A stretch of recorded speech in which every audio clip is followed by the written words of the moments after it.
Hey guys, welcome back to yet again another episode of Let's Play Super Mario Galaxy. As you can see, we are back in the bedroom, all relaxed and comfy, but we have unlocked another galaxy. This one is Dusty Dune Galaxy. So let's go ahead and jump right in.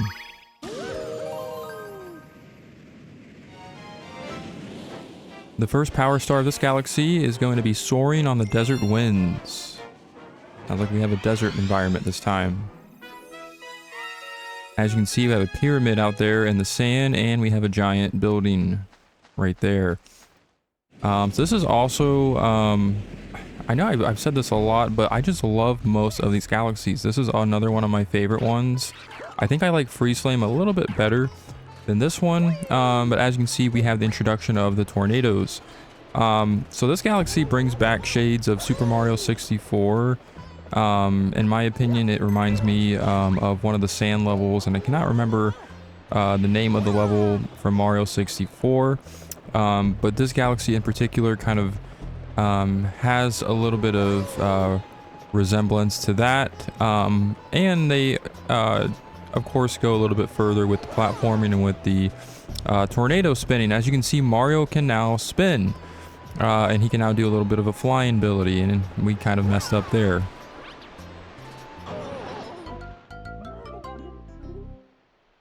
Alright, getting back into the action, we're going to go ahead and try a different route here and try not to fall and sink and die in the sand.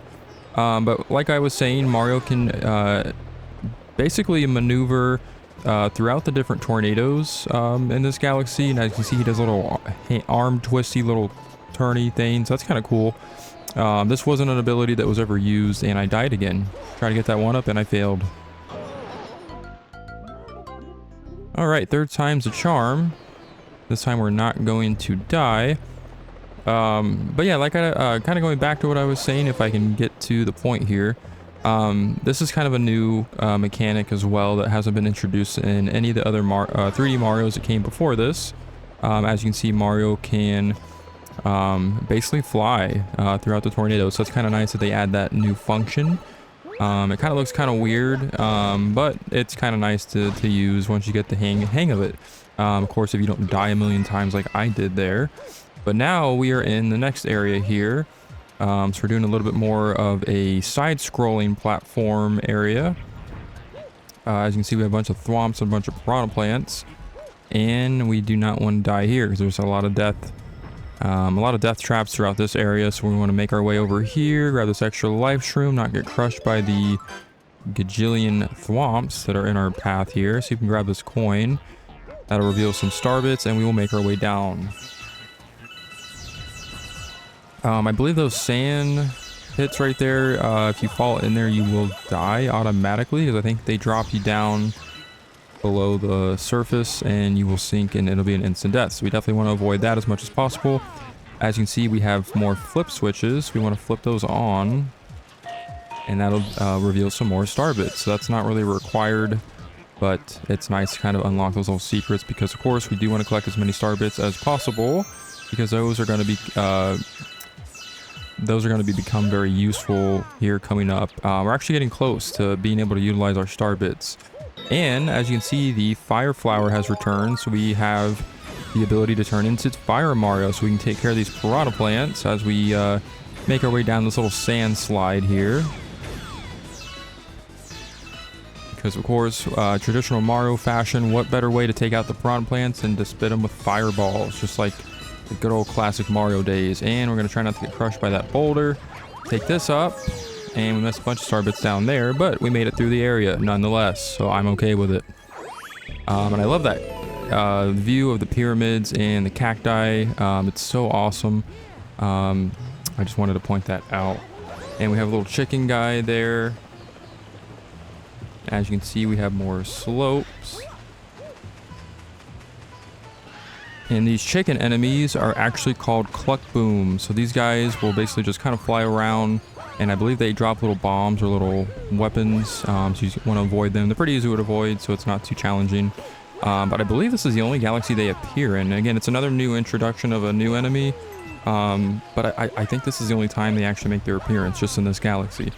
But now we want to make our way through these tornadoes. And we'll have Mario do his little fly. Little arm flappy thingamabob. And we didn't quite make that platform, so we'll try that again. We have another coin with a question mark. We can grab that for some more star bits.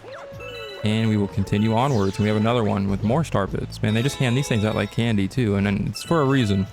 And I am going to do my best to collect as many as possible. I think I need like around somewhere between 4,000 and 5,000 to do. Well, I'll basically just kind of talk about it a little bit. And of course, people that have played this game a million times, you already know the drill. But basically, if you collect enough star bits towards the end of the game, you will unlock additional galaxies where you can actually obtain more power stars. But those galaxies are only accessible if you have the right amount of star bits to feed those hungry Lumas back at the Comet Observatory. So that's something I probably should have mentioned way long ago.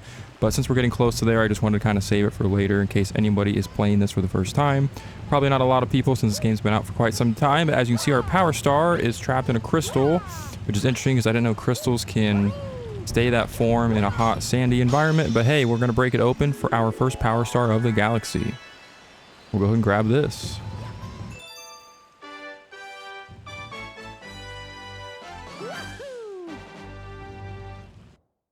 All right, we'll go ahead and head right back into Dusty Dune for the second Power Star mission. This time, we are going to be blasting through the sand. Sounds pretty epic if you ask me.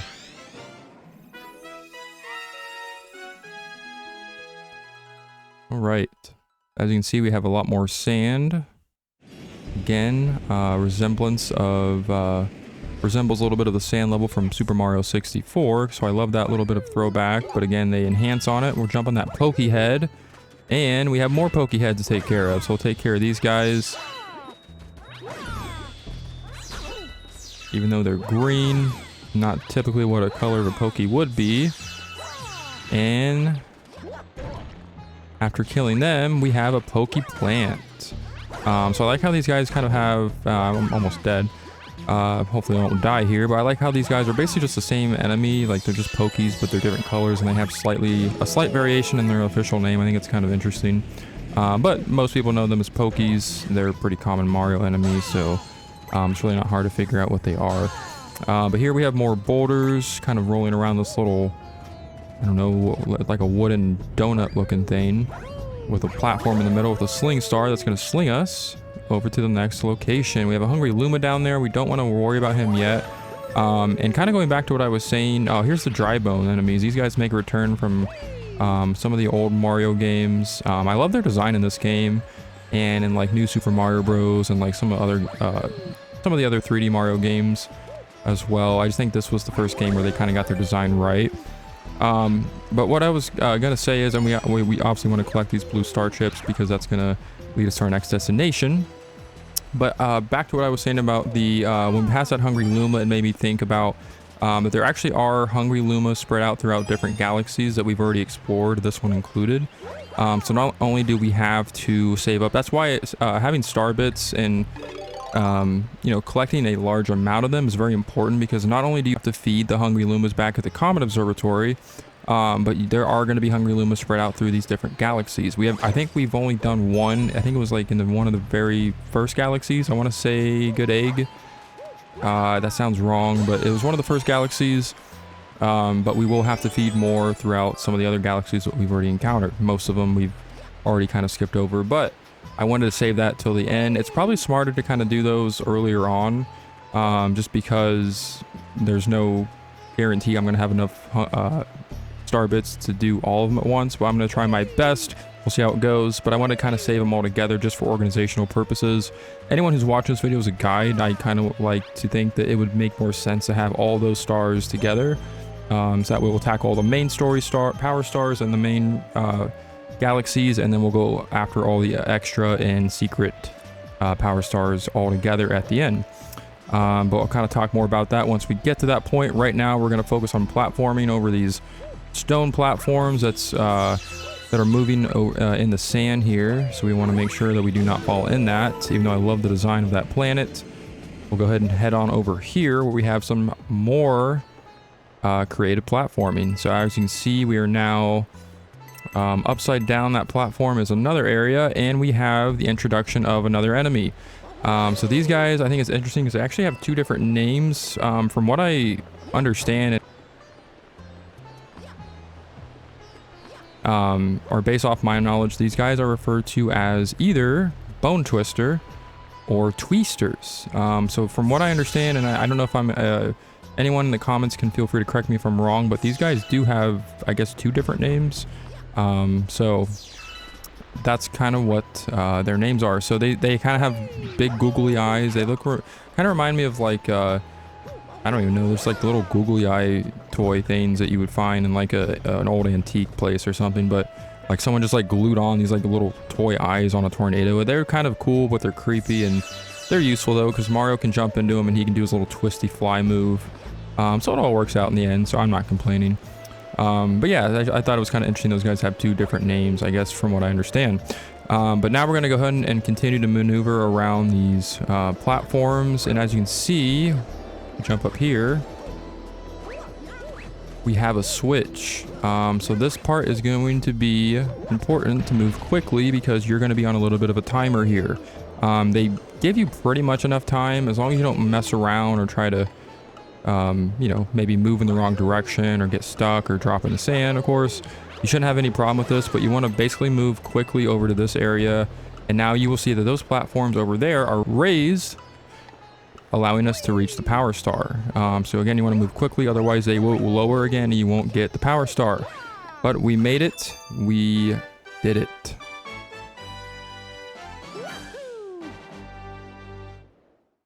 All right, we're going to shoot right back into Dusty Dune for the third Power Star mission here. And it is Sun-Baked Sandcastle.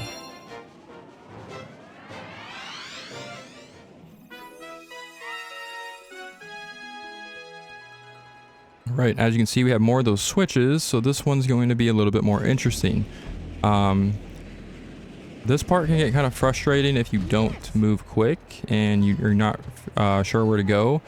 But this part, we just want to hit this switch and it will raise this platform and we will have a little bit of a challenge here. So as you can see, the Cluck Boom is going to drop those little bombs on us, but we're going to avoid them because we're clever and we're, you know, a little good at the game. Kidding. I mean, I'm okay, but, you know, not the best. We're going to avoid these platforms that are actually moving downwards as the platform is rising, the big one. Hit that launch star and we'll head on over here. All right, so this part can be a little bit annoying, but it's not that bad. So what we want to do, as you can see, we have star chips that we need to find. However, the only one that is there's only one that's above the sand, the rest are actually beneath it. So hitting that switch raises this building above the sand very mysteriously, and we have more star chips to get. The Koopa Troopa here is actually used to... I can't reach it. I thought I could do that. So this is the part that gets a little bit of it becomes a little bit more challenging, is you have to take that Koopa Troopa shell and you have to use it to bust open that chest up there because there is a star chip in that chest. However, getting to that chest, which is on a very small platform, is kind of difficult if you don't move quick.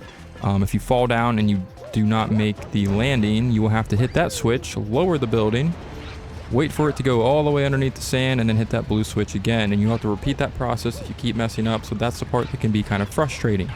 We'll see how many tries it takes me. Last time I played this, I'll be honest, it took me several tries. Not that I'm that bad at the game, but sometimes I just don't move quick enough, or the dry bones can't get in the way. There's a lot of things that can kind of mess up your rhythm here, but if you're very locked in, you shouldn't have a problem with this, or if you know where you're going. But you want to go to this shaped side of the top of the platform there, drop down, and then if you land perfectly, you will break that chest open for the last star chip. So I just wanted to kind of point that out. That's where you will have to drop down. But now we're going to make our way back up, and we're going to take that launch star that we just obtained via star chip assembly. Go ahead and correct our wall jump here. We'll do it right, because we know how to wall jump. And we will soar on to the next destination. All right, so this area, we will want to kick this coconut into the spike thingamabob, revealing another launch star. We'll go ahead and grab some coins here since they're here. Another one of those blue crabs. We'll avoid him, take the launch star, and get the heck out of there. And we have some more pokies just poking around. Pokies, I feel like, are, in my opinion, they're one of the less serious Mario enemies. Like, yeah, they can cause some pain and they can be annoying, but these guys are just always like, they're always smiling. Like, they're kind of creepy looking, but they're just kind of there. Like, they just kind of like pop out at the most inconvenient times, or like the most like unexpected times, and they're just kind of there. Like, they just kind of don't really care. They're pretty easy to kill, but yeah, we'll go ahead and play a little soccer. Pick this guy apart, and we will jump on his head in traditional Mario fashion. He's going to give us another launch star, which we're going to take, avoiding that sand, and we will move right along. Alright, so here is our power star. However, we got to go all the way down here to get to it, because it is trapped in this building here, and we can't quite get to it from where we were. So, what we want to do is first collect all these star bits, and then we'll go into this pipe, and this will start up a little bit of a maze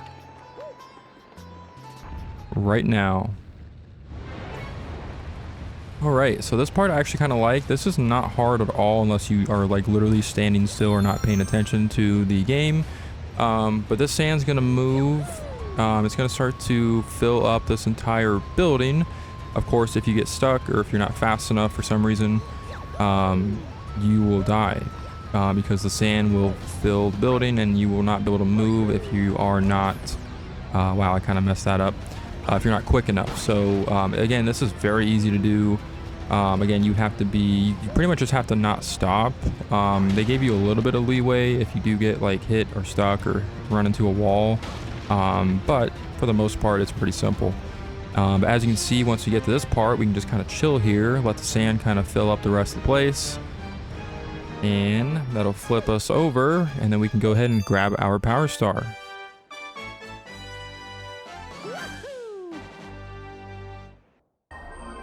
Alright, so we have yet another enemy base. We're going to go ahead and uncover this, and we have Bowser's Dark Matter plant. So let's go ahead and take it on.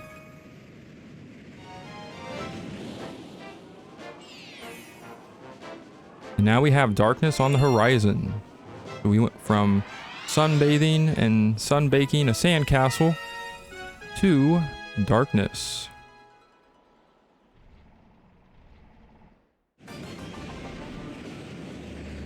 Alright. So aesthetically, this galaxy looks amazing. However, it's very dangerous. There are a bunch of traps here too. Just be careful of the gravity. I'm glad these Lumas are here to just sit here and give us warnings of stuff that we can easily find out ourselves. But anyways, yeah, so this is basically dark matter. So if you fall into that purpley cool stuff, honestly, it looks really like appetizing. Like I kind of want to eat it. I don't know if that's weird to say, but I don't know if it's the design of it, the colorfulness of it. It just looks very like appetizing. I don't know. But you don't want to fall into it because it's an automatic death. So there's that. But now we have more gravity changing areas. So what you want to do is, this part can be kind of tricky. I've done this so many times. I kind of have the hang of it. It's kind of like second nature to me. But that platform is going to be interesting, where I think we're going to have another area where we do that as well. You basically just want to make it where you jump on the right side of that platform when the gravity changes, so that way you do not die. And we fell into one of the dark matter. Not good.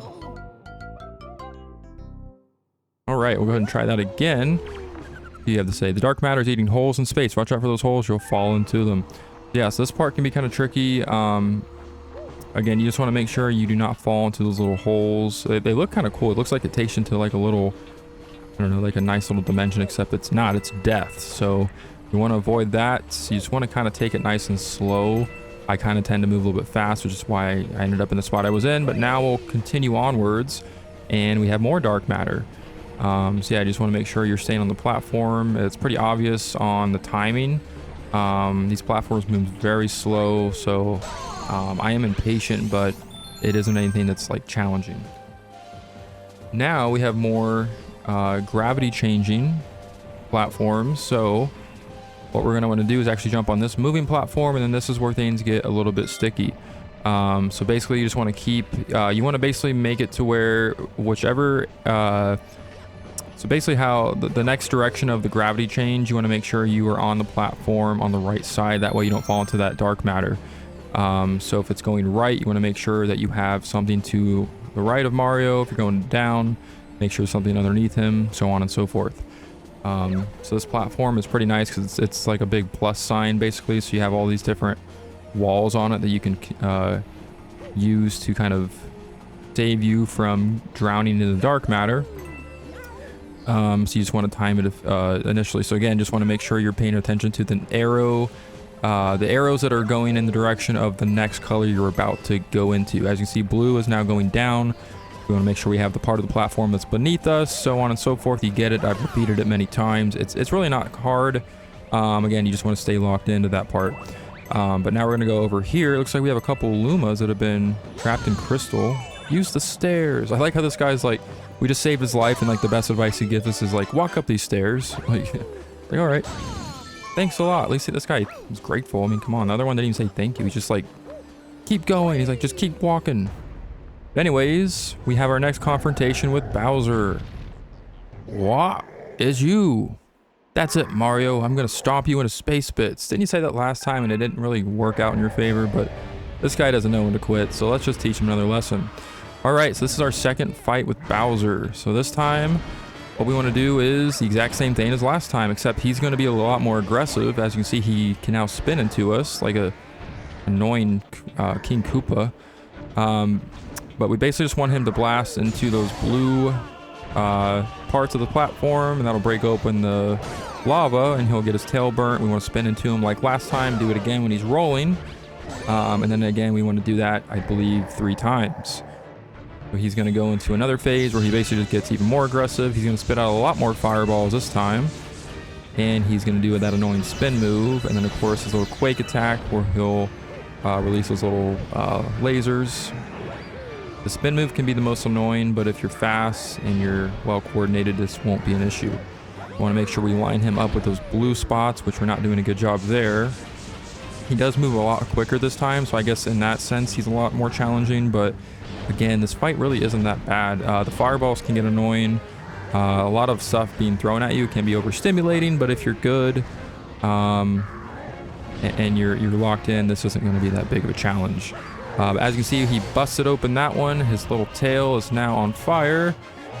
Spin into his tail. Hit him again. And that's number 2. So we have one more hit.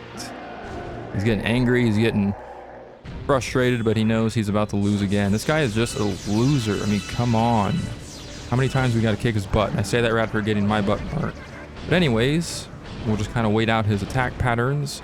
And again, once you get the rhythm down, I think even for new players playing this, even if you die a couple times this guy, it's really not anything to be embarrassed about, because a lot of this game is just about rhythm too. So getting the rhythms down and kind of building up like a muscle memory for it makes it a whole lot easier, which is probably why I don't really have much trouble in these fights, even though I'm kind of not doing that great. I mean, I've already lost 2 hits of my life count, so I don't know what I'm talking about. But we'll go ahead and spin to his tail and do his rolling move, do it again. This time he's going to roll faster, hit him again, and he is done. This guy's a joke.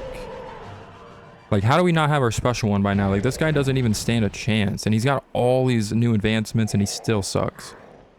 Whoa, not bad. I guess I chose the right guy to be my arch enemy. At least you always put up a fight, but it's too bad for you because my master plan is almost complete. Tough luck, Mario. And he poofs into thin air. But that will allow us to get Grand Star number 5. We are getting there, folks. All right, just want to take a nice little look around this creepy little Bowser Galaxy just to feel confident since we've conquered it. We've conquered Bowser for the 2nd time in this game. Make our little dramatic triple jump to get the next Grand Star. And that is it. Grand Star number 5 is officially ours. And I will see you guys in the next episode.